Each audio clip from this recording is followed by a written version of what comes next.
Brought to you by Oxyrich. Manikchand Oxyrich, proudly Indian.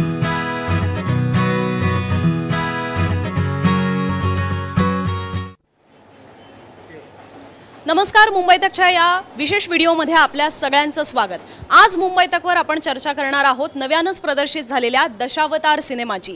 या सिनेमाची चर्चा ही केवळ माध्यमांमध्ये मराठी रसिक प्रेमिकांमध्येच होते असं नाहीये, सोशल मीडियावर सुद्धा याची कमालीची चर्चा होत आहे। अगदी तोंड भरून लोक कौतुक सुद्धा करत आहेत, पण काहींचा याच्यामध्ये अपेक्षाभंग झालेला आहे असंही ते कलाकार म्हणत आहेत। तरी सुद्धा शोज हाऊसफुल जात आहेत। अगदी अजून आठवडा सुद्धा पूर्ण झालेला नसताना या शो दशावतार सिनेमाची कमाई यांनी 5 कोटीचा पल्ला सुद्धा क्रॉस केलेला आहे। अनेकांना अपेक्षा आहे की हा 20-30 कोटींपर्यंत जाऊ शकतो, पण या सिनेमाबद्दल ज्या पद्धतीने टीका होतीये किंवा काही जण याचं तोंड भरून कौतुक करतायत, तर असं या चित्रपटामध्ये नेमकं काय दडलेलं आहे याबद्दल आज आपण चर्चा करणार आहोत। आणि ही चर्चा करण्यासाठी माझ्यासोबत माझे सहकारी हर्षदा परब आणि राहुल गायकवाड दोघेही आहेत आणि आम्ही तिघांनी हा चित्रपट पाहिलेला आहे। त्याला मिळणारा प्रतिसाद हा थिएटरमध्ये सुद्धा पाहिलेला आहे आणि आम्ही ज्यांच्याशी बोलत असतो त्यांच्याकडनं सुद्धा जाणून घेतलेला आहे। तर या चित्रपटासंदर्भामध्ये आमचीही मतं आम्ही मांडणार आहोत, आम्ही काय पाहिले तेही मांडणार आहोत आणि एकंदरीतच चर्चा होते त्याबद्दल सुद्धा आपण बोलणार आहोत। सुरुवात हर्षदापासून करते। हर्षदा, तू काय या चित्रपटाबद्दलची चर्चा ऐकलेली आहेस आणि तुला चित्रपटातनं त्याबद्दलचं काय वाटलेलं आहे? सगळ्यात पहिले तर मला काय वाटलं हे मी सांगते, मग मी चर्चेच्या बद्दल बोलते। एकतर हा चित्रपट जेव्हा मी पाहिला तेव्हा कोकणी माणसाचा चित्रपट अशा पद्धतीनेच मी पाहिला आणि अर्थात त्याच्या आधी आपली चावडी सुद्धा झाली होती। दिलीप प्रभावळकर चावडीवर आले होते, कोकण दाखवलेला आहे, कोकणी माणूस दाखवलेला आहे, त्याच्यानंतर दशावताराबद्दल सांगितलेलं आहे। आणि जर आपण पाहिलं तर चावडीवर जेव्हा दिलीप प्रभावळकर आणि सिद्धार्थ मेनन आले होते तेव्हा त्यांनी सुद्धा उल्लेख केला होता दशावताराबद्दलचा। आपण जेव्हा चित्रपट पाहतो तेव्हा त्याच्यात एक वेगळा संदेश आहे, ही गोष्ट लक्षात आली आणि मला ती गोष्ट जास्त भावली। पण म्हणजे जर आपण लक्षात घेतलं तर चित्रपट म्हणून आणि एकंदरीतच ज्या पद्धतीनं हा कोकणातला विषय मांडलेला आहे त्या अशा दोन गोष्टी, या दोन दृष्टिकोनातनं मी हा चित्रपट पाहिला किंवा मला या चित्रपटाबद्दलचा मी विचार करते। चित्रपट म्हणून जर म्हटलं तर तितका प्रभावशाली किंवा प्रभावी असा मला हा चित्रपट वाटला नाही। सॉरी, अनेकांनी म्हटलंय की मराठी माणसाचा चित्रपट आहे, थिएटरमध्ये जाऊन बघायला हवा, तर माझंही असं म्हणणं आहे की हा चित्रपट थिएटरमध्येच जाऊन बघायला हवा। त्याची गंमत आहे की ते जे दशावतार बघतानाची जी मजा येते ती चित्रपटात म्हणजे थिएटरमध्येच येणारी आहे। आणि महत्त्वाचं आहे ते म्हणजे की कोकण लार्ज कॅनव्हासवर बघायचा, इतका छान असा डोळे उघडून कोकण बघायचा, ती हिरवळ बघायची। आणि मुंबईत असल्यामुळे मला असं वाटतं कमी कोकणात जायला मिळतं, म्हणून सुद्धा मला असं वाटतं की हा चित्रपटगृहातच पाहिला पाहिजे का हे आपल्या चर्चेतनं समोर येईल। पण चित्रपट म्हणून म्हणजे ज्याला आपण म्हणतात एखादी कलाकृती म्हणून, तर फ्रँकली स्पीकिंग मी त्याची जी तुलना आहे ती दाक्षिणात्य चित्रपटाशी केली जो हिंदीतनं सुद्धा येऊन गेला, कांतारा चित्रपटाशी। साधारण प्लॉट मला सेम वाटला म्हणून आणि त्यामुळे मला तो चित्रपट कमी प्रभावी वाटला। अर्थात अगदी सुरुवातीच्या फ्रेमपासून ते एंडपर्यंत मी या चित्रपटाची तुलना त्याच चित्रपटाशी करत राहिले। डोक्यात ते होतं, कदाचित कांताराचा प्रभाव माझ्यावर अजूनही आताही असेल म्हणूनही असेल, पण अशा पद्धतीनं मी पाहिला। त्यातले डायलॉग मला विशेष करून जास्त म्हणजे असे ठाशीव वाटले नाही। कोकणातल्या माणसाचं जसं रे झिला गो चिडवा किंवा मग कोकणी माणसाची जी इरसाल वृत्ती आहे, त्याची शिवी घालण्याची जी वृत्ती आहे ना, ती मला वाटते की तेवढी पडद्यावर तशी आली नाही, ही मी मिस केली। म्हणजे मला त्या गोष्टी आवडतात कोकणी माणसाच्या म्हणून। हां, पण कोकणी माणसाचा खट्याळपणा, कोकणी माणसाचा नाठाळपणा आणि महत्त्वाचं आहे ते म्हणजे की निसर्गावर प्रेम करणारा कोकणी माणूस हा त्या चित्रपटामध्ये मला पाहायला मिळाला आणि तो दिलीप प्रभावळकरांमध्येच पाहायला मिळाला। मला इतरांमध्ये तसा तितका तो पाहायला मिळाला नाही। बाकीचे जे आहेत ते कोकणी कॅरेक्टर वाटले नाहीत, तर ते त्या चित्रपटातले कॅरेक्टर वाटले। त्यामुळे मला थोडंसं असं वाटलं की ते जे लोक आहेत ना ते कोकणाशी डिटॅच कॅरेक्टर वाटत होते। दिलीप प्रभावळकरांची एनर्जी मला जबरदस्त आवडली, त्यांची ॲक्टिंग जबरदस्त आवडली आणि हा चित्रपट जेव्हा थिएटरमध्ये बघाल तेव्हा कोकण जितका तुम्ही एन्जॉय कराल ना तितकंच तुम्हाला प्रभावी वाटेल ते म्हणजे दिलीप प्रभावळकरांची ॲक्टिंग, त्यांनी साकारलेला तो बाबुली मेस्त्री आणि तो खरोखरच वेडा कोकणी माणूस कसा असतो, खुळो असा बाबली, तर खरंच खुळे आहेत दिलीप प्रभावळकर असं मला वाटतं। एक कलाकार म्हणून सुद्धा ते वेड असल्याशिवाय इतकी चांगली कलाकृती किंवा इतका चांगला परफॉर्म करता येत नाही, हे मला तिथं जाणवलं। मिक्स माझी हे येते, पण चित्रपटाच्या अनुषंगानं मला तो तितका प्रभावी, तितका उठावदार डायलॉगच्या अनुषंगानं वाटला नाही। लोक त्याच्या म्युझिकची खूप तारीफ करतात, पण माझ्या मनावर किंवा म्हणजे ती एखादी टोन किंवा तो जो इम्पॅक्ट आहे म्युझिकचा तितकासा झाला नाही। इनफॅक्ट जे बॅकग्राऊंड म्युझिक आहे ते बॅकग्राऊंड म्युझिक सुद्धा मला तितकंसं प्रभावी वाटलं नाही। म्हणजे हे माझ्या वतीनं सांगते, पण मला त्यातली एक गोष्ट महत्त्वाची वाटली आणि मला वाटतं की जी मी आत्ता जे बोलले त्यातल्यापेक्षा जास्त महत्त्वाची आहे की कोकण आणि कोकणातल्या निसर्ग निसर्गाला धक्का लागता कामा नये, त्याला हानी होता कामा नये आणि या विचाराची मी आहे. आणि तो विषय जो आहे तो दाखवण्याचा प्रयत्न केलेला आहे. जर म्हणजे चावडीवर जेव्हा दिलीप प्रभावळकर आले होते तर मला एक सांगायचं आहे की तो विषय तो सांगण्याचा प्रयत्न केलेला आहे आणि त्यामुळे मला तो इम्पॅक्टफुल वाटला. पण तितक्या प्रभावीपणे पण ते दाखवणं म्हणजे चित्रपटात जमलेलं नाहीये असं मला वाटतं. बाकी चित्रपट तर चित्रपटगृहातच जाऊन बघितला पाहिजे आणि आपण त्याच्यावर बोलू असं तू म्हणतेस त्याप्रमाणे मी थांबते. नाही नक्कीच. म्हणजे ज्या वेळेला ना म्हणजे हर्षदा आणि मी आम्ही दोघी कोकणातनं असल्यामुळे ह्याचा मी उल्लेख का करते मी सांगणार आहे. पण मला असं वाटतं की आपण ना हे मुंबईचं सगळं जंगल दाखवूया आणि मुंबईचं हे कॉन्क्रीट जंगल आहे. म्हणजे एखादा कोकणी माणूस ज्या वेळेला कोकणामधल्या असलेल्या निसर्ग संपन्न त्याचं जे वैभव आहे त्याच्याबद्दल इतक्या पोटतिडकीने का बोलतो, कारण की या मुंबईच्या जंगलामध्ये मुंबई हा शेवटी कोकणाचाच भाग आहे आणि त्याच्यामध्ये ते राहिलेलंच नाहीये निसर्ग सौंदर्य की जे आज कोकणात आहे. पण मुंबई मात्र ते पूर्णतः हरवून बसलेली आहे. इथे सगळ्या अशा या टोलेजंग इमारती उभ्या राहिलेल्या आहेत. बहुतांश लोक तर म्हणतात इकडनं आता तो कोकणी माणूस सुद्धा हद्दपार होऊ लागलेला आहे जो याच कोकण प्रांतातला आहे. तर ही एक त्याच्यामुळे पोटतिडकीनं सगळं बोलण्याची वेळ आलेली आहे. म्हणून तो चित्रपट आणखीन भावतो, कारण की कोकणी भाषा आपली किंवा ते कोकण आणि तिथली माणसं ही इतकी गोड आहेत. त्याला म्हटलं जातं ते म्हणजे की फणसासारखी की वरतून कदाचित ती काटेरी वाटतील, कारण की आपली मालवणी भाषा तशी थोडी रांगडी पण आहे. जेवढी ती गोड आहे तेवढीच रांगडी पण आहे. त्याच्यामध्ये अगदी सहज शिव्या सुद्धा घातल्या जातात आणि त्याच्यातनं कोणी दुखावत नाही. तर ते मला त्याचा थोडा ॲब्सेन्स वाटला. म्हणजे आपण एवढं पाहत आहोत की आता इतक्या सगळ्या चित्रपटांमध्ये शिव्या किंवा अश्लील काय काय सीन्स दाखवले जातात. तर तो कोकणीतल्या त्या मालवणी भाषेतला तो जो रांगडीपणा आहे ना तो मात्र मला थोडासा मिसिंग वाटला त्याच्यामध्ये. त्यामुळे त्याला कोकणी टच यायला एक ती कमतरता मला त्याच्यातनं भासली. आता त्याच्यात मला एक गोष्ट ही आवडली की त्याच्यातनं निसर्ग सौंदर्य चांगल्या पद्धतीने दाखवलेलं आहे. त्याचं गायन सुद्धा कोकणातनंच येणारी स्वानंदी सरदेसाई तिने केलेला आहे आणि त्यामुळे तो पण एक आवाज थोडा वेगळा दिसला. म्हणजे तेच टिपिकल सिंगर्सकडनं जे आपल्याला मराठी चित्रपटामध्ये गाणी ऐकायला मिळतात त्याच्यापेक्षा हे थोडं वेगळं आणि छान वाटला तिचा आवाज प्रियदर्शनीला. हा सुद्धा एक त्यातला उल्लेख आहे. मलाही याच्याबद्दलची आणखीन काही मतं मांडायची, पण मला राहुलकडे सुद्धा यायचं आहे, कारण राहुल मी मगाशी जसं उल्लेख केला आम्ही दोघी कोकणी आहोत त्यामुळे आम्हाला तो चित्रपट भावणं याच्या मागची आमची ती एक वैयक्तिक कारणं असू शकतात. ती आम्ही लगेच अटॅच झालो. तू पुण्याचा आहेस तर तुला तो चित्रपट पाहताना कसं वाटलं? कारण प्रभावळकरांनी सुद्धा आपल्या चावडीवर हे सांगितलं की असं कोकण मी पहिल्यांदा पाहिलं, इतकी ती घनदाट जंगलं आणि हे सगळं. तर तुला या चित्रपटाबद्दल काय वाटलं? नाही, तुम्ही दोघींनी ज्या मुद्दे मांडले ते तर त्याच्याशी मी काही प्रमाणात सहमत आहे. पण मला एक जे आपण प्रश्न उपस्थित केला पहिल्यांदा की लोकांना इतकं का आवडतं, तर कुठलाही सिनेमा लोकांना आवडतं याचं महत्त्वाचं कारण म्हणजे त्याचा प्लॉट. आणि कुठलाही सिनेमा प्लॉट जर चांगला नसेल म्हणजे तुमची मूळ कथाच जर चांगली नसेल तर मग त्या चित्रपटाला काही अर्थ उरत नाही. मी ॲक्शन्स फिल्म्स बघतो त्याला काही कथा नसते, लोक फक्त ॲक्शन्स बघाल. हा लोकांना आवडते कारण याचा प्लॉटच इतका स्ट्रॉंग आहे.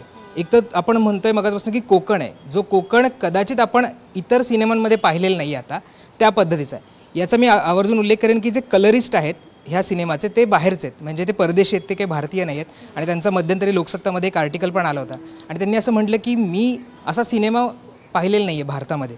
म्हणजे एखाद्या परदेशी कलरिस्टने असं बोलणं. आता कलरिंग का महत्त्वाचं आहे, कारण केवळ कॅमेऱ्यामध्ये दिसणं आणि जेव्हा ते कलरिस्टकडनं करून घेणं ह्यात खूप फरक पडतो. त्यामुळे जी ग्रॅव्हिटी आता या सिनेमामध्ये दिसते, म्हणजे जंगलातले रात्रीचे शूट्स आहेत पण ते इतके क्लिअर दिसतात, त्याच्यामध्ये तुम्हाला ते भावतात, ते थिएटरमध्ये बघताना अंगावर येतात. किंवा जो बिबट्याचा सीन आहे त्याच्यामध्ये तर तो रान मांजरेचा तर तो पण इतका तो असा तुम्हाला भावतो पॅन्थर एका अर्थाने. तर ती एक मजा आहे आणि याच्यासाठी तो खर्च पण केलेला आहे. आपण मगाचपासून चर्चा करतो की तू पण म्हटलीस की कांताराची तुला आठवण झाली, पण मला या सिनेमाचं सक्सेस याच्यामध्ये वाटतं की आपल्या मराठी सिनेमाचं बजेट हे हिंदीप्रमाणे नसतं किंवा तितकी साधनसंपत्ती आपल्याला मिळत नाही. पण ज्या मिळालेल्या साधनसंपत्तीमध्ये तुम्ही जो कॅनव्हास उभा करता स्क्रीनवर आणि तो मग लोकांना खेळवून ठेवणं हे खूप महत्त्वाचं आहे. खास करून इतर बाबींवर मी जास्त उल्लेख करेन मेकअप. ज्या पद्धतीचा मेकअप आहे दशावतारामध्ये दिलीप प्रभावळकरांचा, कारण साधा माणूस बघणं आणि तो मेकअपमध्ये बघण्यात खूप फरक पडतो. तो एक लोकांच्या खूप म्हणजे एकदम त्यांना भावणारी गोष्ट याच्यामध्ये. आणि प्लॉटचा उल्लेख केला आपण सगळ्यांनी अनेकांनी बघितले असेल किंवा जे बघणार नसतील तेही बघतील. कोकण आणि आपण सातत्याने अनेक राजकीय पुढारी म्हणत असतात की आता तू मगाशी मुंबई दाखवली, कदाचित 30-40 वर्षापूर्वी मुंबई अशी नसेल किंवा आपण मुंबईच्या रोज बातम्या करतो की एक पाऊस पडला ते तुंबते, लोक मरतात आणि आपल्याला लोकांना फरक पडत नाही, आपण तसंच जगतो. पण हे जे निसर्गाचं आपल्याला मिळालेलं आहे, जे आपलं आहे, जे शाश्वत आहे, ते कशा पद्धतीने ओरबडलं जातं आहे. याच्यामध्ये एक इंटरेस्टिंग संघर्ष असा आहे की तुम्ही दोघेही नंतर त्याच्याबद्दल बोला. आपल्या ऑफिसमध्ये पण अनेक लोक कोकणातली, म्हणजे आपली जवळजवळ अर्धी टीम कोकणातली, आणि प्रत्येकाला जेव्हा मी त्यांच्याशी बोलतो, कारण मी पुण्यात असल्यामुळे मला माहिती की बऱ्याच गोष्टी मला मिळतात म्हणजे मुंबईमध्ये ज्या गोष्टी मिळतात ते मला सहज अवेलेबल होतात, नोकऱ्या असतील, इतर ज्या माझ्या चांगल्या जगण्यासाठी आवश्यक असणाऱ्या गोष्टी. पण खेड्यामध्ये किंवा रुरल ह्याच्यामध्ये त्या गोष्टी मला मिळत नाहीत. शिक्षण असेल, नोकरी असेल, त्याच्यात ती माधवची धडपड आहे आणि ते त्याचं आणि त्याच्या वडिलांचं जे नातं आहे, म्हणजे तिथे आई नाही आहे पण ते इतकं स्ट्रॉंग आहे की माधवला कोकण सोडवत नाही आहे, कारण त्याचे वडील आहेत जे दशावतार करतात, त्यांची त्याला काळजी घ्यायची आणि त्या वडिलांना असं वाटतं माधवनी जावं, पण त्यांच्या आतल्या मनात असं वाटतं की नाही, त्यांनी इथेच राहून काहीतरी करावं आणि म्हणून तो ती जी काही नोकरी पकडतो आणि त्यानंतरचा जो सगळा प्लॉट आहे.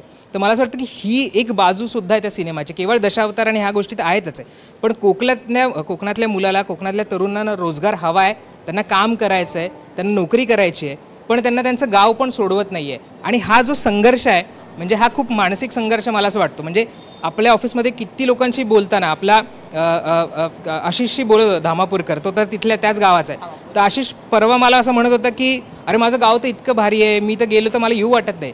तर पण त्याला यावं लागतं, कारण त्याला जे काम हवं आहे, त्याला जी नोकरी हवी आहे, त्याला रोजगार हवा आहे, त्याला जे आपल्या प्रत्येकाला वाटतं की चांगले पैसे मिळावे, चांगलं आपण जगावं, निसर्ग भरभरून आहे, पण ज्या संधी हवेत त्या नाही आहेत. आणि मग त्या मिळताना तुमच्या ज्या कोकणाचा किंवा त्या निसर्गाचा ऱ्हास पण नाही व्हायचा हे पण त्यांना तळमळीने वाटतं आणि म्हणून नाईलाज असतो त्या सगळ्या गोष्टी सोडायला लागतात. मला वाटतं की प्लॉट ह्या सिनेमाचा हा खूप एक आपल्या सगळ्यांना लागणारा गोष्ट आहे, खास करून कोकणातल्या लोकांना. म्हणजे मी जेव्हा सिनेमा बघायला गेलो तेव्हा मुंबईतच बघितलं, त्यामुळे कोकणी लोकं खूप होती आणि मी बघत होतो की त्यांना ते जेव्हा ती जो कारखाना आहे किंवा त्याचा तो मागे घेतला जातो किंवा तिथं ती इंडस्ट्री होत नाही, त्यावेळेस त्यांना जे वाटणार आहे ना की अरे हे काहीतरी आमच्या मनासारखं झालं, आम्हाला हे हवं आहे, हे नको आहे आमच्या कोकणामध्ये, हा त्यातला खूप प्लस पॉईंट आहे. तो राजकीय मुद्दा आहे, तो सामाजिक मुद्दा आहे आणि तो तिथल्या माणसांच्या वैयक्तिक मातीतला आणि स्वतःच्या जिव्हाळ्याचा सुद्धा मुद्दा आहे. त्यामुळे हा एक महत्त्वाचा पॉईंट वाटतो होता. म्हणजे मगाशी आपण काही मुद्दे मांडले. मला असं वाटतं की मराठी चित्रपट जो आहे तो जास्त एखादा संदेश पोहोचवण्यासाठी, वास्तव मांडण्यासाठी हा जास्त ओळखला जातो, ना की त्या टिपिकल साऊथ इंडियनमध्ये की ज्याच्यामध्ये काय काय गोष्टी अवास्तव दाखवलेल्या असतात किंवा त्याच्यामध्ये खूप आर्टिफिशियल आणलेल्या असतात गोष्टी, VFXचा भडीमार असतो किंवा अनरिअलिस्टिक गोष्टी दाखवल्या जातात. यासाठी मराठी सिनेमा ओळखला जात नाही. त्यामुळे ज्यांना असं म्हणणं होतं की फक्त मराठी आहे म्हणून आम्ही मराठी सिनेमा पाहिला, त्याला डोक्यावर घेणार नाही, अशा काही प्रतिक्रिया सोशल मीडियावर पाहायला मिळाल्या. तर त्यांच्यासाठी हे म्हणणं आहे की मराठी चित्रपट हा एक संदेश देण्यासाठीच वापरला जातो. सामाजिक चित्र जे आहे ते तुमच्या म्हणजे त्या पडद्यावर मांडण्याचा हा प्रयत्न केला जातो. आणि कोकणातली ही जेन्युइन परिस्थिती आहे. म्हणजे आमच्यातले आम्ही बरेच जण कोकणात ज्या वेळेला इलेक्शन कव्हर करायला जातो त्याही वेळेला आम्ही हे पाहत असतो की तिकडच्या तरुणांची सगळ्यात मोठी समस्या ही आहे की तिकडे रोजगारच नाही आहे. मग अशा परिस्थितीमध्ये एखादं तिकडे मायनिंगचं काहीतरी येतं, मग तिथे आता जॉब हवा म्हणून मिळेल ते काम घेतलं जातं आणि त्याच्यातनं जेव्हा हे रिअलायझेशन होतं की हे तर आपल्याच जीवावर उठणार आहेत. आपलं जे कोकण, तर त्याच्यामध्ये सगळ्यात महत्त्वाचा उल्लेख आहे तो म्हणजे कातळ शिल्प. तर ती कातळ शिल्प ज्या वेळेला ते ब्लास्टिंग करून उडवणार असतील किंवा तुमचं जागृत देवस्थानच्या गावचं जे ओळखलं जातं ते केवळ एक मायनिंगचा प्रकल्प आलेला आहे किंवा तिकडे रोजगार मिळणार आहे या नावाखाली जर तुमच्या कोकणाचा गाभा आहे की निसर्ग सौंदर्य तेच जर काढून घेणार असतील तर हे मात्र कोकणी माणूस खपवून घेणार नाही, असा मेसेज त्यातनं देण्यात आलेला आहे. आणि दुसरं म्हणजे लोककलेचा. प्रभावळकरांच्या चावडीवर सुद्धा मी त्याचा उल्लेख केलेला होता की महाराष्ट्राची लोककला ही लोकप्रिय आहे, त्याच्याबद्दल प्रामुख्याने उल्लेख हा लावणीचा होतो. पण कोकणामध्ये जर तुम्ही गेलात तर तुम्हाला लावणीपेक्षा दशावतार जास्त पाहायला मिळतील. तिथली लोककला ही खूप संपन्न आहे. प्रभावळकरांनी सांगितल्या पद्धतीने 800 वर्ष ती जुनी आहे. त्याच्यामध्ये कुठलीही स्क्रिप्ट नसते, त्याच्यामध्ये पात्र एक्सचेंज केली जातात. म्हणजे आज एकाने केलं तर उद्या ते पात्र दुसरंही करतं. मेकअप सुद्धा ते स्वतः करतात, गावोगावी फिरत असतात, कुठलीही तिकडे सोयी सुविधा नाहीत. अशामध्ये ती लोककला तयार झालेली आहे. पण त्या लोककलेला एक आपण ज्याला म्हणतो त्याच्याभोवती काही आख्यायिका आहेत आणि ते त्या ह्याच्यातनं कोकणातनं दाखवण्यात आलेलं आहे की सगळ्या गोष्टी तुम्ही देवावर सोडून चालत नाही, तुम्हाला सुद्धा काही गोष्टींसाठी लढा हा द्यावा लागतो. हे त्यातनं दाखवलेलं आहे. जे प्रभावळकरांनी केलं, मुलगा गेला म्हणून खचलेले दाखवले नाहीत, जो कोकणी माणूस कधीच खचत नाही, हा त्यातनं एक महत्त्वाचा मेसेज आहे. कोकणावर सुद्धा अनेक निसर्गाने संकट देवलेली आहेत, वादळं आलेली आहेत, पण कोकणी माणूस त्याच्यातनं खचत नाही, तो परत उभा राहतो. तर हे त्या प्रभावळकरांच्या कॅरेक्टरमधनं सुद्धा आलेलं आहे की मुलगा खचला तरी सुद्धा ते लढायला तयार झाले. मुलगी जिचा फक्त प्रेमसंबंध होते तर तो मुलगा गेला म्हणून ती दुसऱ्यावर लग्न करून मोकळी नाही झाली, जेव्हा की प्रभावळकर त्याच्यामध्ये तोही संदेश देतात. पण तीही त्याच्यामध्ये लढत राहिली, तिनेही काही जोखिमा घेतल्या आणि त्याच्यात हेच दाखवण्यात आलेलं आहे की आमचं जागरूक देवस्थान आमच्या पाठीशी राहील, आमचा तो राखणदार जो आहे तो आमच्या पाठीशी राहील, पण त्याच्यासाठी तुम्हालाही लढावं लागेल. सगळ्या गोष्टी देवावर सोडून चालत नाही, हाही त्यातनं एक महत्त्वाचा मेसेज आहे. असं वाटतं की कोकणी माणसाबद्दल जेव्हा आपण बोलतो आहोत, कोकणी माणूस हा खूप देवभोळा आहे. याच्यात ते देवभोळे पण टाकवलेलं आहे. कोकणामध्ये भूताखेतांच्या गोष्टी असतात, या गोष्टी सुद्धा तिथं दाखवलेल्या आहेत. म्हणजे या चित्रपटामध्ये किती गोष्टी आहेत हे सांगण्याचा माझा प्रयत्न आहे. आणि राखणदाराचा उल्लेख आहे. कोकणामध्ये राखणदार याच्याबद्दल इतकं बोललं जातं आणि प्रचंड भीती, प्रचंड आदर या राखणदाराबद्दल असतं. आणि थांबवते यासाठी, कारण की आपण ह्याचं एक्झॅक्ट पिक्चर ठेवण्यासाठी मी फक्त सांगते, मी आत्ता गणेशोत्सवात गावाला जाऊन आले. त्याही वेळेला माझ्या घरातनं माझ्या चुलत भावाने जाऊन राखणदाराची पूजाही केली. त्यामुळे या गोष्टी आजही जपल्या जातात आणि आम्ही शहरी माणसं सुद्धा ते करतो. हे सगळं सांगायचं आहे की हा राखणदार ही जी कल्पना आहे, त्याच्यानंतर गजाली कोकणातल्या हे सुद्धा याच्यात दाखवलेलं आहे. दशावतार हा सुद्धा याच्यामध्ये दाखवलेला आहे. हे सगळं सांगत असताना म्हणजे राखणदार, दशावतार, देवभोळेपणा, जंगल कोकणातलं, त्याच्यामध्ये असणाऱ्या गजाली, भूताप्रेतांच्या आणि महत्त्वाचं म्हणजे कोकणी माणसाला मूठ मारतात अशा पद्धतीने हिणवलं सुद्धा जातं. म्हणजे मी शहरात असल्यामुळे मला माहिती आहे, अनेक भागातून आलेले लोक, हे कोकणी लोक मूठ मारतात, म्हणजे मूठ मारण्याचे प्रकार करतात, करणी बिरणी करतात, असं सगळं बोललं जातं. या भूताखेतांच्या, राखणदाराच्या ज्या गोष्टी आहेत त्या तुम्हाला थ्रिलिंग तिथे चित्रपटामध्ये पाहायला मिळतात. पण सगळ्यात महत्त्वाची आणि मला ताकदवान गोष्ट कुठली वाटली असेल की या सगळ्या गोष्टी असून सुद्धा कुठेही अंधश्रद्धेला बळ इथनं या चित्रपटातनं दिलं गेलेलं नाहीये. ही मला सगळ्यात मोठी आणि plus plus plus triple plus वाली गोष्ट वाटते. मग अशी खरं तर राहुलनं एक उल्लेख केला तो म्हणजे मेकअपचा. तर या सगळ्यामध्ये इतका सुंदर मेकअप दिलीप प्रभावळकरांचा केलेला आहे. म्हणजे एक गोष्ट लक्षात घेतली पाहिजे, दिलीप प्रभावळकर हे जे कॅरेक्टर आत्तापर्यंत त्यांनी जी पण कॅरेक्टर्स केलेली आहेत त्या सगळ्यामध्ये त्यांचा ताकदीचा अभिनय तर आहेच, पण त्यांचा मेकअप हा सुद्धा महत्त्वाचा गोष्ट आहे. आणि इतक्या व्हरायटी मेकअप तुम्हाला त्या चित्रपटामध्ये पाहायला मिळतात. एका मराठी चित्रपटामध्ये एका व्यक्तीला इतक्या वेगवेगळ्या पद्धतीनं सादर केलेलं आहे. आणि दिलीप प्रभावळकरांचा जन्म मला सांगायचा 4 ऑगस्ट 1944, साधारण 81 वर्षांचे आहेत ते. पण त्यांची जर एनर्जी बघितली तर आताच्या कुठल्याही अभिनेत्यामधली ती एनर्जी नाही. इतके दशावतारातले ते प्रत्येक जो दशावतारातला जो म्हणजे अवतार त्यांनी केलेला आहे तो त्यांनी तितक्या सक्षम पद्धतीने केलेला आहे. आणखीन एक महत्त्वाचा मुद्दा आहे ते म्हणजे की या संपूर्ण स्क्रिप्टमध्ये किंवा या संपूर्ण चित्रपटामध्ये मेसेज तर दिला गेलेला आहे, कोकण दाखवण्याचा प्रयत्न केलेला आहे. पण मला आणखीन एक गोष्ट सांगायची ती म्हणजे की कोकणाचा जो निसर्ग दाखवलेला आहे ना, तो कोकणातला वर्जिन निसर्ग जो आहे ना तो काही पर्सेंटच दाखवलेला आहे. पण तरीसुद्धा तुम्हाला कोकण भुरळ घालतं. आणि कोकणावर सध्या कसे अत्याचार होत आहेत किंवा कसा अत्याचार कशा मार्गाने केला जातोय हे सांगण्याचा प्रयत्न केला जातो. आणि कातळ शिल्पांचा उल्लेख खरं तर अनुजानं केला, म्हणजे राहुलनं केला. आणि आपल्या सगळ्यांना माहिती आहे की कोकणामध्ये अशा म्हणजे निसर्गाची अशी किमया आहे की जिथं असलेल्या गोष्टी या महाराष्ट्रामध्ये कुठेच पाहायला मिळत नाही. तिथलं पाणी चमकतं काही भागामध्ये, तिथलं जंगल चमकतं काही भागामध्ये, तिथल्या जंगलामध्ये जसा ब्लॅक पॅन्थरचा उल्लेख केला म्हणजे कोकणामधले असलेले हे जे जीव आहेत ते सुद्धा कोकणी माणसासाठी महत्त्वाचे. आणि त्यातला एक इतका हार्ट टचिंग मला सीन वाटला होता खारुताई बरोबर दिलीप प्रभावळकरांचा. आणि खरोखर आहे कोकणी माणूस हा खुळाच आहे, तो वेडाच आहे. आणि तो निसर्ग वेडा आहे, तो देव वेडा आहे, तो देवभोळा आहे. पण त्याचबरोबर त्याचं या निसर्गातल्या प्रत्येक गोष्टीशी जे काही म्हणजे संबंध आहे किंवा त्याचं जे मन जुळलेलं आहे ते ह्याच्यामध्ये दाखवलेलं आहे. पण मला परत म्हणायचं आहे की चित्रपट म्हणून तुम्ही बघायला गेलात तर चित्रपटाच्या अनुषंगाने जेव्हा आपण तुलना करतो तो तितका प्रभावी वाटत नाही, जो माझा पहिल्यापासूनचा मुद्दा आहे. हां, पण जर तुम्ही या सगळ्याचा एक मोठा कॅनव्हास पाहिला आणि एक कलाकृती न बघता यातनं या सगळ्या गोष्टी दाखवण्याची जी धडपड आहे या चित्रपट निर्मात्यांची, कलाकारांची, ती जर पाहिली तर मला असं वाटतं की ती खूप अधिक पटीनं केलेली आहे. आणि मग अशी तू खरं तर उल्लेख केला असते म्हणजे की मराठी चित्रपटातनं मेसेज पोहोचवण्यासाठीचा प्रयत्न केला जातो. पण हे लक्षात घेतलं पाहिजे, कमर्शियल मूव्हीमध्ये अनेकदा फसगत होत असते मराठी चित्रपटांची. आणि असं असताना सुद्धा ही रिस्क निर्मात्याने घेतलेली आहे. एकाच वेळेस इतके प्रयोग केलेले आहेत ना या चित्रपटामध्ये, हे दिलीप प्रभावळकरांनी पण सांगितलेलं आहे की आम्ही खूप सारे प्रयोग केलेले आहेत. आणि धामापूर, पेंडूर, जंगलाचा मोठा भाग याच्यामध्ये दाखवलेला आहे. आणि कोकणातलं डेन्स फॉरेस्ट जे आहे त्याच्याबद्दलच्या ज्या कल्पना आहेत त्या म्हणजे आपण जर पाहिलं तर एखादी कादंबरीमध्ये ज्या पद्धतीनं कोकण उभा केला जाऊ शकतो वेगवेगळ्या पद्धतीनं, तशा पद्धतीच्या या गोष्टी आहेत. पण पुन्हा तो मेसेज देत असताना काही गोष्टी मला वाटल्या की तितक्या प्रभावीपणे त्या दिल्या गेल्या नाहीत कॅरेक्टर्सच्या माध्यमातून किंवा जो मेसेज द्यायचा आहे. म्हणजे कातळ शिल्पांचा उल्लेख केला, कातळ शिल्पांच्या बद्दल म्हणजे किती आस्था आहे हे दाखवण्याचा प्रयत्न केला. पण म्हणजे दिलीप प्रभावळकर सोडून तिथं फारसे लोक त्याच्यामध्ये इन्व्हॉल्व्ह होताना दिसले नाहीत. वास्तविक पाहता देवळापेक्षा इतर कातळ शिल्प असतील किंवा मग जो निसर्ग असेल त्याच्याशी सगळ्याच्या सगळा कोकणी माणूस म्हणजे मला वाटतं कॅमेरावर उभा असलेला मंगेश असेल, राजू असेल, राकेश असेल तिथे PCR मध्ये बसलेला, तू, मी आणि इवन राहुल सुद्धा, म्हणजे राहुल मला वाटतं माणसांशी टचमध्ये असतो त्यामुळे त्यालाही माहिती आहे की कोकणी माणूस या सगळ्या गोष्टी ज्या आहेत त्या खूप मनापासून करतो. पण तो मला असं वाटलं की त्या गोष्टी म्हणजे त्या तितकं त्या इतर कॅरेक्टर्समध्ये आल्या नाहीत. आणि मला एक खास आवर्जून उल्लेख करायचा ते म्हणजे प्रियदर्शनीचा, की ती खरंच म्हणजे कोकणी चेडू वाटलेली आहे, खट्याळ आणि अशी प्रेमळ आणि ती म्हणजे खूप छान पद्धतीनं तिने ते कॅरेक्टर केलेलं आहे. म्हणजे दिलीप प्रभावळकरांनंतर तुमच्या मनावर कोणी म्हणजे राहतं तर एक प्रेमात पडलेली ती अशी कोकणी मुलगी आणि ती आपल्या प्रियकरासाठी आणि आपल्या प्रेमासाठी कशा पद्धतीने असते आणि तिच्यात तो सुशिक्षित मुलीचा प्रेमासाठीचा अट्टाहास किंवा जो आग्रह असतो, जी जबरदस्ती असते ती सुद्धा रिफ्लेक्ट होते आणि ती खूप छान पद्धतीने तिने तो शिफ्ट ओव्हर त्या तिच्या कॅरेक्टरमध्ये दाखवलं असं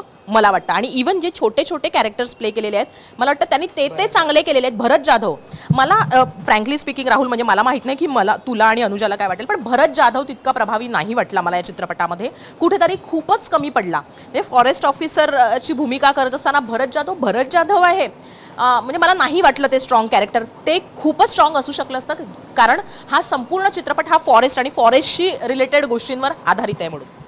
हां, कॅरेक्टर्सबद्दल तर बोलू शकतो. म्हणजे थोडंसं माझं वेगळं मध्ये, उलट मला भरत जाधव खूप वेगळ्या डार्क शेडमध्ये वाटले, जे खूप कमी वेळा ते काम करतात त्यांचे.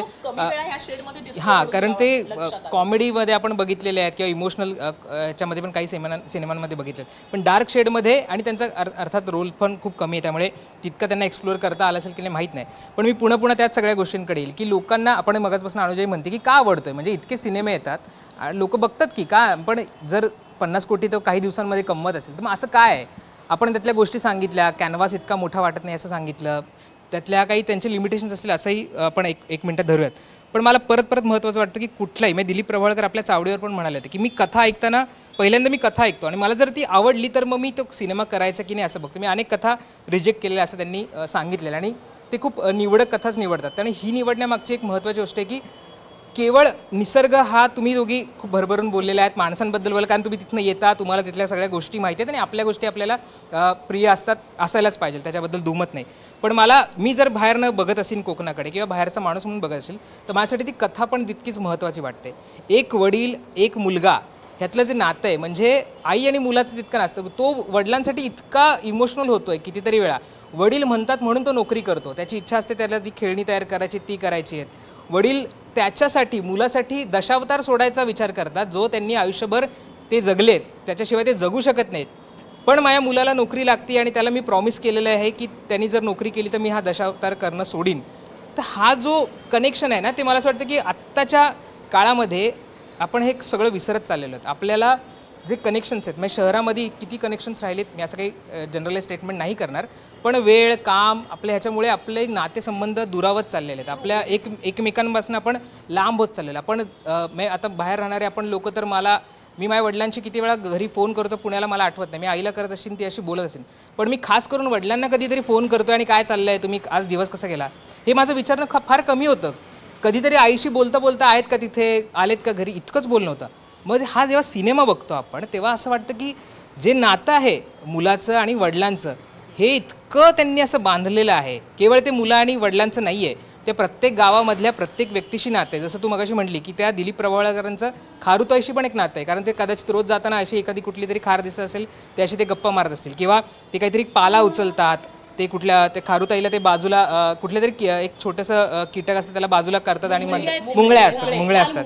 लाल मुंगळ्यांना म्हणतात अरे तुम्ही रस्त्यात काय, तुम्ही बाजूला व्हा. म्हणजे काय, आपण तर मारतो बरेच लोक की रस्त्यात असे दिसले तर मला असं वाटतं की काय असतं, म्हणजे आपण शहरात जगताना आपल्याला खूप मटेरियलिस्टिक गोष्टी इतक्या महत्त्वाच्या वाटतात की बाकी गोष्टींना आपण विसरून जातो. पण जेव्हा सिनेमा आणि गावातलं, तर मला असं वाटतं की गावातल्या लोकांना किती छोट्या गोष्टींमध्ये आनंद आहे. त्यांना त्या खारुताईने पाडलेले ती काय बदाम असेल, तो अर्धा खाण्यात मजा आणि ते म्हणतात अजून एक टाक, आणि ती अजून एक टाकते. ठीक आहे, आता ते सिनेमॅटिक केलंय त्यांनी किंवा ते लिबर्टी घेतलेली वापरले, म्हणजे ते रानमंजर पॅन्थर तो जो असेल किंवा ही खारुताई असेल, खूप चांगले VFX वापरले. मूळ मुद्दा असा आहे की लोकांचा आनंद इतक्या छोट्या गोष्टींमध्ये आहे की मी आज त्या 2 मुंग्यांना बाजूला केलं की तुम्ही रस्त्यात येऊ नका, कोणाचा पाय पडला तर तुम्ही मराल. खारुताईंनी मला एक बदाम दिला, किंवा मी रोज जाऊन माझ्या रक्षणकर्त्याला दिवा लावतो आणि हा माझं रक्षण करेल. ही जी भावना आहे किंवा सगळे गावकरी नंतर एकत्र येतात आणि नाही आपलं गाव वाचवलं पाहिजे. मला नाही वाटत इथे कुठे आंदोलन झालं तर ह्या एलिफंट बीच पाडतोय. किती लोक त्यांच्या आठवणी घेऊन आले असतील की इतकी वर्ष आम्ही 125 वर्षापासून प्रवास करतो किंवा आठवणी आहेत आणि ते सांगायला पुढे आले असतील. आले अर्थात, पण तितक्या पोटतिडकीनी खरंच आले का? किंवा माझं शहरातलं माझ्या गावातलं एखादी गोष्ट आता ती नसणार आहे, ती वर्षानुवर्षे आली, ती जर नष्ट होते तिच्यासाठी आपण एवढं भांडतोय का? हे खूप कमी मिळतं. आणि म्हणून मला असं वाटतं की लोकांना हा जो आपलेपणा आहे, कनेक्ट होणं असेल की माझं आहे ते तुम्ही नका असं करू. मला हवं आहे का? मला नोकरी हवी, मला काम हवं आहे, पैसे हवेत, मला विकास हवा आहे, जो सगळे लोक म्हणतात. पण विकास हा माझ्या काही मिनिटाच्या स्वार्थ, काही वर्षांच्या स्वार्थासाठी आणि माझ्या पुढच्या पिढ्यांचा विनाश करणारा असेल तर तो मात्र नको आहे. आणि हे जे त्यातला जो एक मेसेज म्हणावा की नाही मला कळत नाही, कथा आहे, कथा म्हणू आपण त्याला, ते खूप महत्त्वाचं आहे. आणि ते लोक काही केवळ कोकणापर्यंत रिलेट करत नाहीत. मग ते प्रत्येक व्यक्ती ते घेऊन आपापल्या गावाशी, म्हणजे सिनेमा बघताना एखादला मराठवाड्यातला माणूस पण त्याच्या गावातल्या कुठल्या तरी एखाद्या गोष्टीशी रिलेट करत असेल की माझ्या गावातलं हे देऊळ नको जायला पाहिजे रस्त्यामध्ये किंवा इंडस्ट्रीमध्ये, तर मला वाटतं की ती कथा इतकी ती सुंदर गुंफलेली आहे की कोकणातल्या माणसाला ती आवडेल. पण प्रत्येक माणूस बघताना जी नाती दाखवलेली आहेत ती त्याच्या प्रत्येकाच्या वैयक्तिक आयुष्याशी रिलेट करेल. आणि ती रिलेट केल्यामुळे त्याच्यातली जी ग्रॅव्हिटी आहे ती प्रत्येकाला जाणवत राहील. आणि म्हणून मला वाटतं की 50 करोड काही अजून पण तो चालेल, त्याच्यावर क्रिटिसाइज होईल. VFX इतर गोष्टींबद्दल चर्चा करू. टेक्निकल ॲस्पेक्ट्स तर मंगेश सर आणि राजू सर पण ते पण सांगतील का, ते कॅमेरा कसा केला आहे किंवा ते. पण मला असं वाटतं की टेक्निकल ॲस्पेक्ट्स असतात ते सुधारता येऊ शकतात. पण जर तुमचा प्लॉटच व्यवस्थित नसेल तर मग तुम्ही कितीही मोठे VFX आणा, कॅमेरा आणा किंवा टीम आणा, त्याला काही अर्थ उरत नाही. पण तुमचा प्लॉट आणि तुमची कथा आणि ती कशी मांडायची हे जर पक्का असेल तर मग तुम्ही साध्या फोनवर जरी शूट केलं तर ती इतकी भारी कथा होऊ शकते जी लोकांपर्यंत आवडू शकते. अशा अनेक कथा आपल्या आजपर्यंत आहेत, त्या झालेल्या आहेत. त्यामुळे सैराट असेल किंवा आपण फॅन्ड्री बघितल्या तर कथाच इतक्या स्ट्रॉंग होत्या, त्यामुळे कोण काम करते हा भाग उरत नाही, ती कथाच ती त्याचं नायक होऊन जाते. तसं मला असं वाटतं दिलीप प्रभावळकर आहेतच आहे, पण या सिनेमाचा नायक ती कथा आहे. आणि ती असल्यामुळे मग मी कोण हिरो आहे हे बघत नाही, तर ते कथेलाच माझा हिरो करतो आणि तो सिनेमा एन्जॉय करतो. पण तसंच वाटतं. म्हणजे दशावतारबद्दल माझं वैयक्तिक मत बोलायचं झालं, जसं हर्षदाने मगाशी तिच्या काही त्यातल्या हरकती सांगितल्या, माझ्यासाठी या गोष्टी एवढ्या नाही मॅटर करत की त्याच्यामध्ये टेक्निकली तो सिनेमा कसा बनवण्यात आलेला आहे. पण मी कम्प्लिटली म्हणजे नॉन फिक्शन वाल्या कॅटेगरीतली आहे, त्यामुळे मला त्याची जर स्टोरी दमदार असेल आणि ती चांगल्या पद्धतीने मांडलेली असेल, त्यातनं खरोखर एक चांगला संदेश देण्यात आलेला असेल तर तो मला खूप भावतो. आणि म्हणून मला दशावतार हा खूप भावला, कारण त्याच्यामध्ये अनेक अंग जी आहेत ती एकत्र आणण्यात आलेली आहेत. त्याच्यामध्ये कोकण दाखवण्यात आलेला आहे, कोकणी माणूस थोड्याफार प्रमाणात एस्टॅब्लिश करण्याचा प्रयत्न झालेला आहे असं मी म्हणेन. त्याच पद्धतीने गावातलं एक नेक्सस, कारण की प्रत्येक वेळेला असे एखादा प्रकल्प येतात, म्हणजे आपण रिसेंटली बारसू नाणारचे सगळे वाद पाहिलेलेच आहेत. असे प्रकल्प येतात त्यावेळेला त्याच्यामध्ये दोन मतप्रवाह असतात. एकाला हवं असतं की जाऊ दे खड्ड्यात गेलं हे सगळं, मला घरी पैसा आणणं गरजेचं आहे आणि तो कोकणात बसून मला मिळणं गरजेचं आहे, त्याच्यासाठी मला मुंबई गाठायची नाही आहे, मला पुणे गाठायचं नाही आहे किंवा तिकडे कोल्हापूर गाठायचं नाही आहे. तर त्या अनुषंगाने, कारण त्या चित्रपटामध्ये तो एक डायलॉग दाखवण्यात आलेला आहे की त्या म्हणजे प्रभावळकर आणि सिद्धार्थच्या माधवच्या बोलण्यामध्ये की मग मुंबईला जाऊ का जॉब करण्यासाठी. मग तो म्हणतो की मुंबईला गेला तर मग तुझ्याकडे कोण बघणार. आणि ही घराघरातली तिथली व्यथा आहे की कोकणातल्या माणसाला उठून मुंबईत यावं लागतं. म्हणून आपल्याला गणेशोत्सवात सगळे चाकरमानी परत मागे कोकणात जाताना पाहायला मिळतात, कारण ज्यावेळेला संस्कृती तुमची साजरी करण्याची वेळ येते त्यावेळेला तुम्ही तुमच्या मूळ घरीच जाता. तर त्याच घरी जर राहून तुम्हाला रोजगार मिळणार असतील तर मग कोणाला ते नको आहे. आणि म्हणून तो जो एक डायलेमा आपण म्हणतो, द्विधा मनस्थिती जी असते ती त्या कोकणी माणसामध्ये पाहायला मिळते की निसर्ग जपायचा की हाती येणारा घरबसल्या मला मिळणारा, म्हणजे माझ्या कोकणात बसून मला मिळणारा रोजगार बघायचा. या द्विधा मनस्थितीमध्ये नक्कीच कोकण आहे, तो तिथे पाहायला मिळतो. पण ही द्विधा मनस्थिती जी फक्त भावनिकदृष्ट्या पाहायला मिळते, त्याचं हळूहळू रूपांतर हे कटकारस्थानं, राजकारण याच्यामध्ये होतं. आणि ते त्याच्यामध्ये दाखवण्यात आलेलं आहे की कसं गावामध्ये एक नेक्सस तयार होतं, पोलीस कसे हात मिळवणी केलेले असतात राजकारण्यांसोबत, मग त्याच्यामध्ये येणारे ते कॉन्ट्रॅक्टर, जे काही प्रमाणात त्याच्यामध्ये परप्रांतीयांचा विळखा तिथे वाढत चाललेला आहे, हे दाखवण्यात आलेलं आहे. सो ह्या सगळ्या गोष्टींचं एक खूप चांगलं कॉम्बिनेशन, आपल्या लोककलेच्या मार्फत त्याला देण्यात येणारं एक उत्तर. तो मेसेज काय आहे बेसिकली की तुमच्यावर एखादी संकट कोसळतं, वाईट वृत्ती कोसळते, त्यावेळेला तुम्ही कशा पद्धतीने दैवी शक्ती ही तुमच्या पाठीशी राहते, पण केवळ देवाच्या भरोशावर राहून सुद्धा चालत नाही, तुम्हालाही संघर्ष करावा लागतो, जो दिलीप प्रभावळकरांनी त्याच्यामध्ये केलेला आपल्याला पाहायला मिळाला किंवा प्रियदर्शनीने त्याच्यामध्ये केलेला आपल्याला पाहायला मिळाला किंवा काही प्रमाणात त्यातल्या काही गावकऱ्यांनी. तो एक मुद्दा मला इथे नक्कीच जाणवला. मगाशी बहुतेक हर्षदाच्या बोलण्यात तो आला की काही गोष्टींमध्ये फक्त प्रभावळकरच आपल्या पोटतिडकीने गोष्टी करतायत का, किंवा आपण ज्याला म्हणतो म्हणजे जीव तोडून एखादी गोष्ट करतायत का, लढा देणं वगैरे, तर हे केवळ प्रभावळकर आणि काही प्रमाणात प्रियदर्शनीच्याच भोवती ते मला पाहायला मिळालं. गावातले इतर कॅरेक्टर्स एस्टॅब्लिश नाही झाले. म्हणजे ते जे अगदी शेवटाच्या सीनमध्ये दाखवले की अख्खं गाव तिकडे येतं आणि त्याला बोलतं की कोकण म्हणजे कोकणामध्ये विकास जरूर हवा आहे पण मग तो निसर्गाचा समतोल राखून, तर ही जी भावना आहे ही पूर्ण गावाची आहे हे त्याच्यातनं एस्टॅब्लिश नाही झालं. जसं मगाशी म्हटलं की कातळ शिल्प ते संपूर्ण गावाचं जर जागृत देवस्थान आहे तर तिकडे तेवढं गाव जमून आलेला एकही सीन त्याच्यामध्ये दाखवण्यात आलेला नाहीये. या काही थोड्या प्रमाणात त्रुटी मला पण नक्की जाणवल्या आणि म्हणून ते थोडं एकांगी वाटलं की मग हा लढा फक्त प्रभावळकरांचाच होता का वगैरे वगैरे. पण ठीक आहे, त्या गोष्टी मी ऑप्शनला टाकल्या सिनेमा पाहताना. म्हणून मला ओव्हरऑल सिनेमा नक्की आवडला. फक्त मला त्याच्यामध्ये एक आणखीन दिसून आलं की हा एवढा कोकणासंदर्भातला सिनेमा आहे पण हा एकाही कोकणातनं येणाऱ्या राजकीय नेत्याने उचलला नाही, ही मला एक खंत त्याच्यामध्ये वाटली. पण विरोधी पक्ष आहे ना, विरोधी पक्ष आहे म्हणजे जर तिकडे शिवसेना किंवा विरोधी कधी ना कधी ते सत्तेत आणि विरोधात राहत असतात. मूळ मुद्दा काय आहे की त्यातनं मिळणारं इन्कम, तर हाच मुळावर माझं तेच म्हणणं आहे की जसं तू म्हणते की सत्ताधारी याच्या विरोधात बोलू शकत नाही कारण त्यांना प्रकल्प तिकडे आणायचे, पण विरोधी पक्षातले असे होते ना की जे तिकडे नाणार आणि बारसूला विरोध का करत होते, का तर कोकणातलं निसर्ग धोक्यात यायला नको, पर्यावरण हे हर्ट व्हायला नको या कारणासाठी. मग या चित्रपटातनं नेमका तोच संदेश देण्यात आलेला आहे. मला आदित्य ठाकरे आणि दिलीप प्रभावळकरांचा एक फोटो सोडल्याशिवाय उद्धव ठाकरेंच्या शिवसेनेने हा चित्रपट उचललेला आहे किंवा कोकणातले जे निसर्गप्रेमी आहेत जे एरवी मात्र आपल्या व्हिडिओजमधनं हे म्हणत असतात की कोकणातल्या निसर्गाला धक्का लागला नाही पाहिजे, त्यांनीही असं काही फार मोठ्या प्रमाणात हा उचलला असं दिसून नाही आलं जे राजकीयदृष्ट्या उचलायला हवं होतं. तुला तुझी एकदम प्रांजळ ही भूमिका आहे किंवा तुझं मत आहे आणि ते खरंच आहे. म्हणजे सर्वसामान्य व्यक्ती म्हणून, पत्रकार म्हणून आपल्याला हे वाटणं खरंच गरजेचं आहे. पण मला थोडंसं मला असं वाटतं की खूपच हार्श होते किंवा मी खूपच रियालिटी म्हणजे खूपच प्रॅक्टिकल होते या थॉटबद्दल. तर असं आहे की सत्ताधारी आणि विरोधक या सगळ्यांचे लागेबांधे असतात अशा प्रकल्पांमध्ये. आंदोलनं सुद्धा लागेबांध्यातनं होत असतात आणि याच गोष्टी जर आपण पाहिल्या ना तर म्हणजे याच्याही आधी अशा पद्धतीची टीका सुद्धा झालेली आहे. त्यामुळेच कुठेही कोणी हा मुद्दा जो आहे तो उचललेला नाहीये. आणि आणखीन एक तू मगाशी मुद्दा म्हटलास की सगळ्यांना आपलासा का वाटतो, तर त्यातली एक गोष्ट आहे ती म्हणजे की प्रकल्पाने तिथनं येणाऱ्या रोजगारामुळे आणि त्या रोजगारातनं होणाऱ्या त्रासामुळे संघर्षामध्ये स्थानिक भूमिपुत्र आणि मग परप्रांतीय हा संघर्ष असेल किंवा मग तिथल्या निसर्गाचा जो काही ऱ्हास केला जातो तिथे वाटेल तसं वापरलं जातं आणि एक खराब केला जातो ती जी माती आहे ती जी भूमी आहे. तर हा जो संघर्ष आहे ना तो फक्त कोकणात नाहीये तर तो संपूर्ण महाराष्ट्रात सगळीकडे आहे. आणि कोकणातल्या ह्या कथेमध्ये ही गोष्ट दाखवलेली आहे पण सगळीकडे कुठल्या ना कुठल्या कारणामुळे ती आहेच. आणि म्हणून ही सुद्धा एक गोष्ट मला वाटतं राहुल तुझ्या मुद्द्यातली की ती रिलेट करते आहे लोकांना. मी आता बघ आपण किती वेळा ऑफिसमध्ये चर्चा की मी असं म्हणायचं की पुणे आधीसारखं नाही राहिलं, तू पण आणि तुम्ही म्हणाले की अरे काय राहिलं नाही म्हणजे. तर मी बघितलेलं आहे ते की जे आपण पेन्शनदारांचं शांत शहर बघायचो आणि आज तुम्ही गाडी बाहेर काढली तर तुम्ही तिथेच थांबाल इतके ट्रॅफिक झालेलं आहे. मग काय विकास झाला म्हणजे मी जर माझी गाडी किंवा माझ्या शहरात मी जर माझी गाडी घराच्या बाहेर नाही काढू शकत, मला जर मास्क घालून फिरायचं असेल तर मग हा विकास नाही आहे म्हणजे. आणि ते मला याच्यामध्ये असं वाटतं की हा जो विकास आपण म्हणतोय हा फक्त राजकारण्यांवर सोपून चालणार नाही. याच्यामध्ये मराठी माणूस किती बोलतो, मराठी माणसांमध्येच आपल्याला मुंबईमध्ये पाहायला मिळतात ना मतप्रवाह या बाबतीत. आता राजकारण्यांचं काम काय आहे, इन्फ्रास्ट्रक्चर आणणं. ते विकासाची परिभाषा करताना हे म्हणतात की आम्ही इन्फ्रास्ट्रक्चर आणलं, आम्ही मेट्रो आणली वगैरे असं सगळं म्हणतात. एक मिनिट मी तुझ्याशी असहमत होईल याच्यासाठी असं सांगतो. मी आता एक उदाहरण देऊन सांगतो आणि ते का महत्त्वाचं तेही सांगतो. ह्या सिनेमाशी रिलेटेड आहे. बघ मी आता नाव घेत नाही पण कोविड आला होता आणि कोविडमध्ये आपण सगळे घाबरलेलो होतो.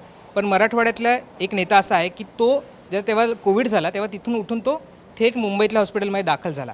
मला सांग अशा एखाद्या व्यवस्थेमध्ये अशा परिस्थितीमध्ये जेव्हा असं एक संकट येतं आहे, एखादा नेता तिथे अनेक वर्ष राज्य करतो आहे, अनेक वर्ष निवडून येतो आहे, अनेक वर्ष तिथे त्याला दिलं जातं आहे आणि त्याला त्याच्या जिल्ह्यात एक असं हॉस्पिटल उभारता नाही आलं की त्याला खात्रीशीर जाऊन मी म्हणेन की हां मला कोविड झालं आहे का इथे माझी ट्रीटमेंट होईल. त्याला उठून यावं लागतं मुंबईमध्ये. मग तिथे राहणाऱ्या नागरिकांनी कोणावर विश्वास ठेवायचा आणि मग त्यांनी का मतदान करायचं त्या माणसाला की इतकी वर्ष आम्ही या माणसाला निवडून देतो आहे आणि अशा जेव्हा संकटाची परिस्थिती आहे तेव्हा तो स्वतःवर संकट आलं तेव्हा उठून वेगळ्या शहरात जातो आहे. मग मला असं वाटतं की लोक पण जबाबदार आहे. मग तुम्ही का निवडून दिले इतकी वर्ष, कुटुंब काय राजकीय पार्श्वभूमी त्याचं काय वजन असेल हे सगळं आहे. पण तुम्हाला जर लोकशाहीने मतदानाचा अधिकार दिलेला आहे आणि तुम्हाला असलेल्या गोष्टी जर तुमच्या मतदारसंघामध्ये, तुमच्या घरी, तुमच्या शहरामध्ये, तुमच्या जिल्ह्यामध्ये मिळत नाही आहेत आणि तरी तुम्ही वारंवार त्याच माणसाला निवडून देताय, मग मग मग त्या माणसावर टाकून चालणार नाही, नेत्यावर टाकून चालणार. ती जनतेची सुद्धा जबाबदारी, कारण त्यांच्याकडे अधिकार आहे, त्यांच्याकडे त्यांच्या ती सत्ता उलथून टाकण्याचं त्यांच्याकडे बळपण आहे किंवा त्यांच्याकडे तो संविधान दिलेले अधिकार आहे आणि ते वापरत नसतील आणि ती मानसिकता घेऊन जर तुम्हाला पुढे जायचं असेल तर मला असं वाटतं की मग आपण राजकारण्यांना शिवाय देऊ, काही हरकत नाही, देत राहू आपण, ते अनेकदा देतोच, पण मग आपली जबाबदारी पण झटकता येणार नाही, जी मला असं वाटतं की ती प्रत्येकाने पाळली पाहिजे. आणि आमचे पुणेकर आम्ही प्राऊडली म्हणू शकतो, आम्ही टेकडी जरी कोणी तोडायला आलं तर मी म्हणतो की तुम्ही नाही तोडू शकत, तुम्ही झाडं नाही तोडू शकत, आणि येतात पुणेकर. मला असं वाटतं त्याच्यामुळे कुठेतरी आज पुण्याचं थोडं जे वैभव राहिलेलं ते राहिलं असेल, पुढे राहील की नाही मला माहीत नाही, पण असंच सगळ्यांनी केलं पाहिजे. तर जे आपण कोकण वाचवायचं ते असंच वाचेल, कोणाचंही शहर असेल, कोणाचंही गाव असेल ते वाचेल. विकास 100% हवा असेल, पण विकास काही बिल्डिंग बांधून फ्लायओव्हर बांधून होत नसतो. तुमच्या आतमध्ये पण एक विकास व्हायला हवा असतो, तो विचारांचा असतो, आणि जर तो होत नसेल तर मग हे सगळेच बांधतील पूल वगैरे, ते होत राहतील, आपण त्याच्यावरनं जाऊ, दुसरा पूल बांधून बेंटर बांधू, त्याच्यावर परत गर्दी होईल, परत आपण त्याच्यावर चर्चा करू, पण ते काही थांबणार नाही आहे. राहुलने इथे फार महत्त्वाचा मुद्दा मांडलेला आहे, तो म्हणजे वैचारिक प्रगल्भतेचा किंवा वैचारिकदृष्ट्या आपण कसे विकास आपल्या बुद्धीचा करू याबद्दल त्यांनी मुद्दा मांडलेला आहे. फार नक्कीच विचार करणारा हा मुद्दा आहे. कोकणामध्ये म्हणजे कोकणातला निसर्ग मुंबईत बघायचा झाला तर तो फार तिकडे दूर फेकला गेलेला आहे. म्हणजे इतक्या आता आपण तुम्ही कॅमेरा पॅन झालेल्यानंतर तुम्हाला दिसेल की तिकडे फार लांब कुठेतरी ते पाणी आणि तो डोंगर पाहायला मिळतोय. आणि नाही, हा म्हणजे हा रेल्वेचा पट्टा आणि ते रेल्वेचा कारखाना म्हणून 4 झाडं या पलीकडे जर पाहिलं तर इथे बाकी सगळी टोलेजंग इमारती आलेल्या आहेत, त्यातला मराठी माणूस हद्दपार होत चाललेला आहे. त्यामुळे कोकण मुंबई हे सगळं म्हटलं की राजकारण येतं, त्याच्यातली नैसर्गिक साधनिक संपत्ती वगैरे येते आणि त्याच्यावर आलेले हे चित्रपट पण येतात. पण आपण याच्याकडे एक मराठी चित्रपट म्हणून सध्या पाहूया, राजकीय मुद्दा सध्या ह्याच्यातनं वजा करूया. आमची या चित्रपटाबद्दलची मतं जी आम्ही खरं तर न्यूजरूममध्ये मांडत होतो आणि त्याच्यातनं आम्हाला वाटलं की खरोखर कदाचित साहिल सरांचं म्हणणं होतं की या गोष्टींवर चर्चा करा, न्यूजरूममध्ये आपापसात बोलण्यापेक्षा हे चर्चा समोर येऊ देत, लोकही याबद्दल कदाचित बोलत असतील तर त्यांच्यापर्यंतही या पोहोचतील. तुमच्याही याबद्दलच्या दशावतार सिनेमा पाहिल्यानंतरच्या ज्या प्रतिक्रिया आहेत, तुम्हाला हा चित्रपट कसा वाटला, नक्की तुमच्या प्रतिक्रिया खाली कॉमेंट बॉक्समधनं आमच्यापर्यंत जरूर पोहोचवा. हा व्हिडिओला तुम्ही जर प्रतिसाद दिला तर आम्हीही प्रयत्न करू की या पुढे येणारे सुद्धा मराठी चित्रपटांबद्दलचे आमची अशी काही मतं जी असतील, आम्ही त्या चित्रपटात काय पाहिलं हे आम्हाला जे जाणवलं असेल ते आम्ही तुमच्यापर्यंत पोहोचवण्याचा प्रयत्न करू. आणि पुन्हा एकदा जाता जाता आठवण, या दशावतार सिनेमातले 2 कलाकार सिद्धार्थ मेनन आणि सगळ्यात महत्त्वाचे ते म्हणजे दिलीप प्रभावळकर यांची मुंबई तक चावडीवर आम्ही मुलाखत घेतलेली आहे, ज्याच्यामध्ये त्यांनी अनेक किस्से सांगितलेले आहेत या चित्रपटासंदर्भातले, जे चित्रपटाच्या पलीकडचे आहेत. त्यामुळे तेही नक्की पहा. शूटिंगच्या दरम्यानच्या गमती जमती, हे मिळालं कसा चित्रपट आणि त्यावेळेसच्या सगळ्या गमती जमती, त्यामुळे ती चावडीसुद्धा पाहायला नक्की विसरू नका. तुर्तास आजच्या या व्हिडिओमध्ये आम्ही इथेच थांबत आहोत. कॅमेरामन मंगेश सह तसंच राजू रेवणकर असतील, तिकडे राकेश साळसकर असेल, खूप मोठी टीम आहे आमची. सो त्या सगळ्यांसह आम्ही तिघं इथे, हर्षदा, राहुल आणि अनुजा, आम्ही सगळ्यांचा निरोप घेतो. राजू इनामदारसह आम्ही सगळ्यांचा निरोप घेतो. पाहत रहा मुंबई तक.